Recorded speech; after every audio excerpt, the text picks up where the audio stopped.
सूर्य और वायु की कहानी। एक बार की बात है, एक दिन सूर्य और हवा में अचानक विवाद होने लगा।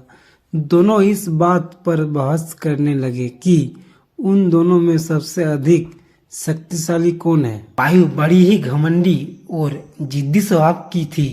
उसे अपनी शक्ति पर बड़ा ही गुरूर था।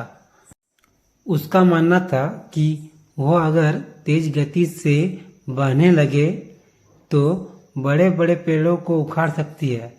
उसमें मौजूद आर्द्रता नदियों और झीलों के पानी को भी जमा सकती है।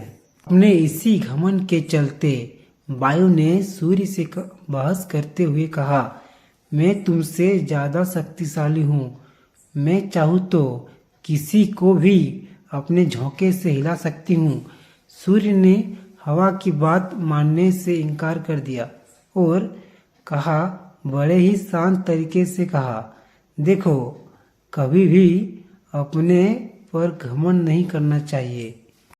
हवा यह सुनकर चिढ़ गया और खुद को ज्यादा शक्तिशाली बताती रही। इस पर दोनों आपस में बहस कर ही रहे थे कि उन्हें तभी रास्ते में एक आदमी दिखाई दिया। उस आदमी ने कोट पहना हुआ था। उसे देखकर सूर्य के मन में एक योजना आई। उसने हवा से कहा, जो भी इस आदमी को उसका कोट उतारने के लिए मजबूर कर देगा, उसे ही अधिक शक्तिशाली माना जाएगा। हवा ने बात मान ली और कहा, ठीक है, सबसे पहले मैं कोशिश करूंगी। तब तक तुम बादलों में छिप जाओ। सूर्य बादलों के पीछे छिप गया। फिर हवा बहने लगी।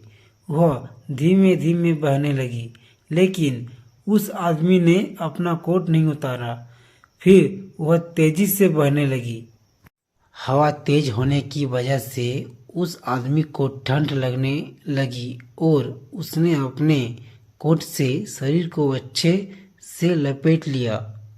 बहुत देर तक ठंडी और तेज हवा बहती रही, लेकिन उस आदमी ने अपना कोट नहीं उतारा।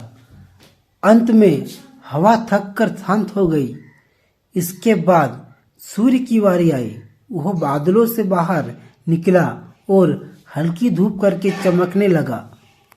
हल्की धूप होते ही उस व्यक्ति को ठंड के तापमान से थोड़ी राहत मिली, तो उसने अपना कोट ढीला कर दिया। इसके बाद फिर सूर्य तेजी से चमकने लगा और तेज धूप निकल गई। तेज धूप होते ही आदमी को गर्मी लगने लगी और उसने अपना कोट उतार दिया। जब हवा ने यह देखा तो वह खुद पर शर्मिंदा होने लगी और उसने सूर्य के सामने अपनी हार मान ली। इस तरह घमंडी वायु का अहंकार भी टूट गया। कहानी से सीख, खुद की योग्यता व ताकत पर कभी घमंड नहीं करना चाहिए, क्योंकि घमंड करने वालों की कभी भी जीत नहीं होती। Yeah.